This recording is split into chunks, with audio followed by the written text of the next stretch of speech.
પાટણમાં ચૂંટણી પૂર્વે જ કોંગ્રેસમાં મોટું ભંગાણ. પાટણ અને સરસ્વતી તાલુકાના 25થી વધુ આગેવાનો સમર્થકો સાથે ભાજપમાં જોડાયા.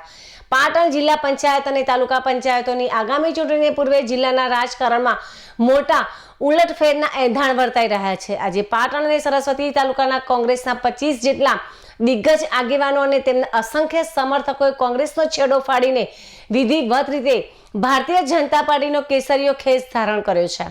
પાટણ જિલ્લા ભાજપ કાર્યાલય ખાતે આયોજિત એક કાર્યક્રમમાં પણ આ પક્ષપલટો યોજાયો હતો, જેમાં દૂધસાગર ડેરીના ચેરમેન અશોકભાઈ ચૌધરી તેમજ જિલ્લા ભાજપ પ્રમુખ રમેશભાઈ સિંધાવ સહિતના વરિષ્ઠ આગેવાનોની ઉપસ્થિતિમાં તમામ કાર્યકરોએ ભાજપની વિચારધારા સાથે જોડાવામાં આવ્યા હતા.